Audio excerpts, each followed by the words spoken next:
Hello दोस्तों। आज अपना जो लेसन रहने वाला है वो lesson money and money supply का ही दूसरा पार्ट है, जिसमें मैं बार्टर सिस्टम के बारे में पढ़ाऊंगा, वस्तु विनिमय प्रणाली के बारे में पढ़ाऊंगा।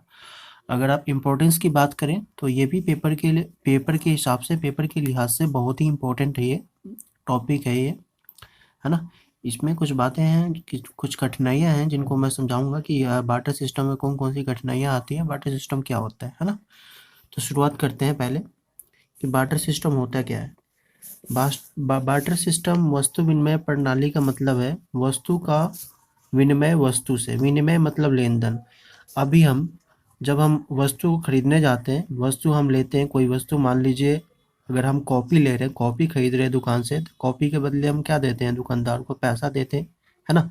लेकिन उस समय वस्तु के बदले वस्तु दिया जाता था, यानी कि अगर मैं उस दुकानदार को, अगर सपोज अगर पैसा ना होता, मुद्रा ना होता, तो मैं उस कॉपी के बदले मुझे कोई कोई और वस्तु उस दुकानदार को देना होता, तब जाके मुझे वो कॉपी देता।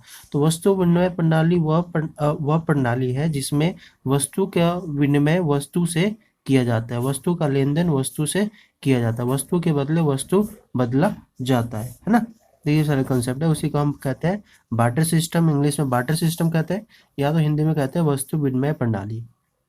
अब इसको दो नामों से भी बुलाते हैं। एक नाम है मतलब एक तो ये बार्टर सिस्टम हो ही गया, और एक एक बोलते हैं, एक इसे बोलते हैं सीसी इकोनॉमी। ठीक है, तो ये याद रखें, ये दोनों एक ही होते हैं, वस्तु वस्तु अर्थव्यवस्था। ठीक है। अब इसके जो मेन पॉइंट है वो है वस्तु विनिमय प्रणाली की कठिनाइयाँ, यानी कि ड्रॉबैक्स ऑफ बार्टर सिस्टम की। वस्तु विनिमय प्रणाली जब था, उस समय जब वस्तु विनिमय प्रणाली था, तो उसमें क्या क्या कठिनाइयाँ आती थी लोगों की। कठिनाइयाँ यानी कि ड्रॉबैक्स ऑफ बार्टर सिस्टम की वस्तु विनिमय प्रणाली जब था, उस समय जब वस्तु विनिमय प्रणाली था, तो उसमें क्या क्या कठिनाइयाँ आती थी लोगों को, है ना। तो सबसे पहला जो कठिनाई है, सबसे मेन कठिनाई जो था इसका बार्टर सिस्टम का था, वो है आवश्यकताओं के दोहरे संयोग की कठिनाइयाँ। इसका मतलब है difficulty of double coincidence of wants. इसमें जो है ना, आवश्यकता के दोहरे संयोग की जरूरत पड़ती थी। कैसे? इस बात को समझिए। मान ली एक व्यक्ति ए है, इसको गेहूं की जरूरत है, गेहूं की जरूरत है, और इसके पास चावल है, चावल है, गेहूं की जरूरत है। ठीक है, जरूरत है किसकी? गेहूं की। और इसके पास क्या है? इसके पास चावल है। तो इसको ऐसे व्यक्ति को ढूंढना पड़ेगा, ऐसे व्यक्ति को ढूंढना पड़ेगा जिसको चावल की जरूरत हो और उसके पास गेहूं हो, है ना। तो बी, मान लीजिए बी ऐसा व्यक्ति है जिसके पास चावल जरूरत है, चावल की जरूरत है, और इसके पास गेहूं है ना।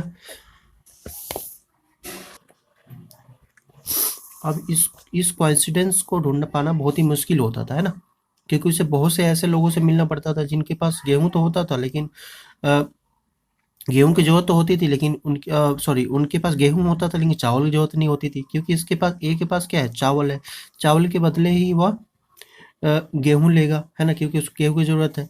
तो उसे ऐसे बंदे को ढूंढना जिसके पास गेहूं है ना, और चावल की जरूरत है, ऐसे बंदे को ढूंढ पाना बहुत ही मुश्किल होता था।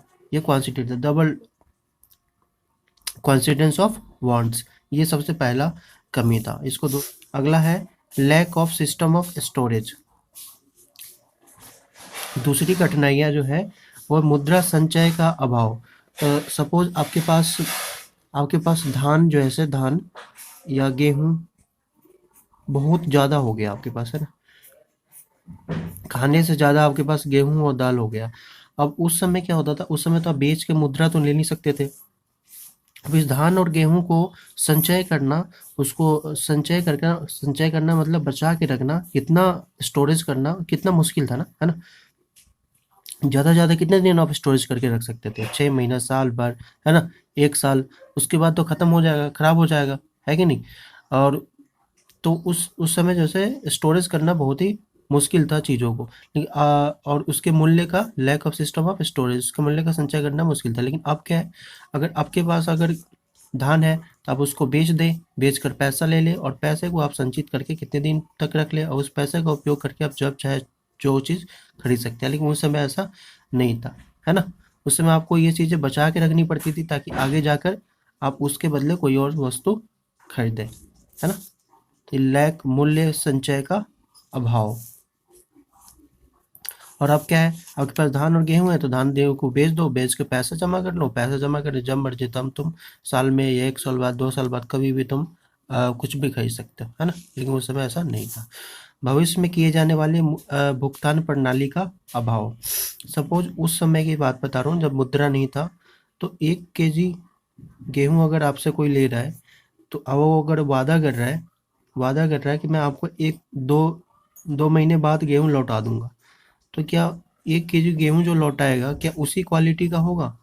ये जरूरी थोड़ी ना है कि क्वालिटी दोनों का सेम हो। उसने तो बोला गेहूं लौटा दूंगा, है ना? तो जरूरी थोड़ी ना कि जो क्वालिटी का गेहूं आपने दिया था वही क्वालिटी का आपको देगा, है ना? तो यहाँ पे वादे का जो है ना मतलब भुगतान जो ऐसा भुगतान जो भविष्य में किया जाने वाला है, अभी वादा कर दिया लेकिन भविष्य में भुगतान करना है, ऐसे भुगतान को जो है ना बहुत ही मुश्किल था, है ना? प्रणाली का अभाव, ऐसा नहीं हो पाता था। आपको तुरंत तुरंत भुगतान करना पड़ता था। अगर आप एक चीज़ ले रहे हैं तो उसी समय दूसरा चीज़ भी आप दीजिए, है ना?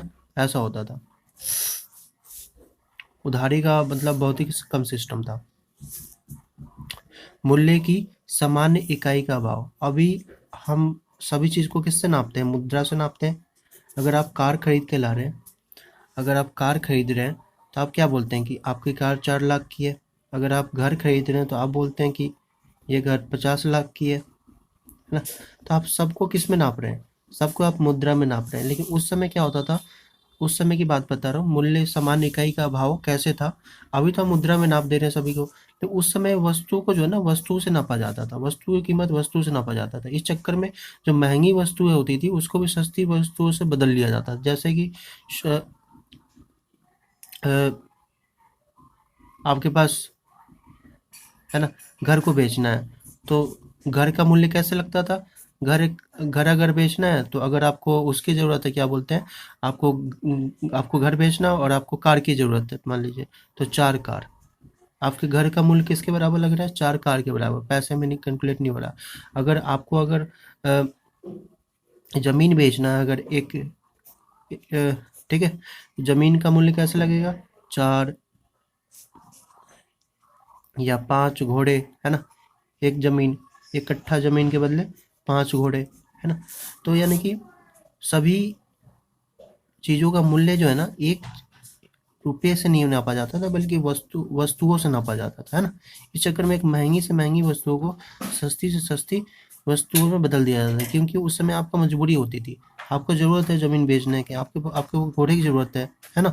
आपको ज़मीन बेचना है तो आप महंगी से महंगी चीज़ों को सस्ती से सस्ती चीज़ों को आप में से बदल लोगे, है ना? तो ये होता था, ये अभाव था। मूल्य हस्तांतरण प्रणाली का अभाव। Lack of system for transfer of value. कैसे? सपोज आपके पास, आप अभी दिल्ली में रहते हैं, ठीक है? दिल्ली में रहते हैं और आपके पास गेहूं है ना? आप दिल्ली में रहते हैं, आपके पास गेहूं है 50 केजी। उस समय क्या होता था, इस अगर आप शिफ्ट हो रहे हैं मुंबई, है ना? उस समय उस गेहूं को मुंबई लेके जाना पड़ता था, है कि नहीं? कितना मुश्किल था ना उसको ट्रांसफ़र करना, 50 केजी को ले जाना फिर मुंबई। फिर मुंबई में कोई ज़रूरत पड़ी चीज़ों को तो उस 50 केजी के बदले वो उससे चेंज करना, है ना? लेकिन आजकल आसान हो गया ना, जब से मुद्रा आया है, उस समय मूल्य हस्तांतरण करना बहुत ही मुश्किल था। 50 केजी गेहूं का आपको मुंबई ले जाना पड़ेगा ताकि वहां पे आप कोई सामान, मुंबई में अगर कोई सामान खरीदना है ताकि आप तो आप 50 केजी गेहूं के बदले कोई और सामान ले सके, है ना? लेकिन सपोज अब क्या हो गया, जब से मुद्रा आया है, जैसे मुद्रा के आने के बाद क्या हो गया, बहुत ही आसान हो गया कि नहीं? मुद्रा के आप गेहूं को बेच दीजिए मुद्रा में, अब मुद्रा को लेके जा लीजिए आप मुंबई और उस मुद्रा से कुछ भी खरीद लीजिए, है कि नहीं? आसान हो गया कि नहीं? तो मूल्य हस्तांतरण प्रणाली का अभाव, उस समय बहुत ही मुश्किल था मूल्य हस्तांतरण करना, एक जगह से दूसरी जगह पे ले जाना, है कि नहीं? अब क्या, अब आसान है। आप उस गेहूं को बेच दीजिए मुद्रा में, मुद्रा को जमा करा दीजिए बैंक में, बैंक मुंबई में जाना है, कहीं भी जाइए, देश के किसी भी कोने में जाइए, वहां से निकाल कर अपना मुद्रा के बदले कोई भी वस्तु खरीद सकते थे। लेकिन उस समय बहुत ही मुश्किल था। इस 50 केजी गेहूँ को ले जाना पड़ता था मुंबई में, और उस 50 केजी गेहूँ के बदले आप मुंबई में कुछ भी खरीद सकते थे, है ना? तो ये मुश्किल था। तो ये टोटल ये कठिनाइयाँ हैं जो मेन जो पेपर में जो आता है। सबसे पहले आवश्यकताओं के दोहरे संयोग की कठिनाइयाँ। इसका मतलब है कि एक व्यक्ति की आवश्यकता की वस्तु दूसरे व्यक्ति के पास होनी चाहिए, और दूसरे व्यक्ति की आवश्यकता की वस्तु पहले व्यक्ति के पास होनी चाहिए। मूल्य संचय का अभाव। एक किसी चीज़ को आप पहले, किसी भी भौतिक चीज़ को आप ज़्यादा दिन तक आप बचा के नहीं रख सकते ना। Lack of system of storage. अगला, भविष्य में किए जाने वाले भुगतान का अभाव, है ना? भविष्य में वादा का भुगतान बहुत ही कम होता था, क्योंकि आप उसी क्वालिटी, चीज़, उसी क्वालिटी की वस्तु दोबारा नहीं दे सकते, है ना? और मूल्य की समान इकाई का भाव। इसमें एक और एग्जांपल देता हूँ। सपोज आप कहीं पे काम करते हैं, हम अभी काम करते हैं, तो हमें क्या मिलता है? अभी सैलरी मिलता है ना? सैलरी मिलता है एम्प्लॉय को। तो अगर सैलरी मिलता है तो उस सैलरी को खर्च करके वो क्या कहीं भी कुछ भी कहीं पे भी खर्च कर सकता है, कुछ भी खरीद सकता है ना? लेकिन उस समय जब ये होता था, जब मुद्रा नहीं था, तो उस समय हमारा जो भी एम्प्लॉयर है, वो क्या कहता है अपने एम्प्लॉय को कि आप मेरे यहाँ 1 महीना काम करो, मैं आपको 10 केजी गेहूँ दूंगा। तो क्या वो 10 केजी गेहूँ से उसके पूरे महीने की राशन पानी, मतलब जो भी ज़रूरत की चीज़ें थी, उसको मिल जाता उसे? नहीं मिल पाता ना, है ना? इन पैसे से तो हम खरीद सकते हैं। तो भविष्य में किए जाने वाले भुगतान प्रणाली का अभाव था उस समय। मूल्य सामान्य इकाई का भाव। सभी चीज़ों को वस्तु के बदले वस्तु का प्राइस वस्तु से तय किया जाता था। इसे सस्ती से सस्ती वस्तुओं को महंगी से महंगी वस्तुओं से बदल दिया जाता था ज़रूरत के कारण। मूल्य हस्तांतरण प्रणाली का अभाव। मूल्य को एक जगह दूसरी जगह ले जाना किसी वस्तु को बहुत ही मुश्किल था। यही था अपना टोटल। अगर आपको समझ में आया तो आप कमेंट करके बताएं। अगर नहीं आया कोई पॉइंट तो आप मुझे बताइए, मैं दोबारा बताऊंगा। Thank you, bye.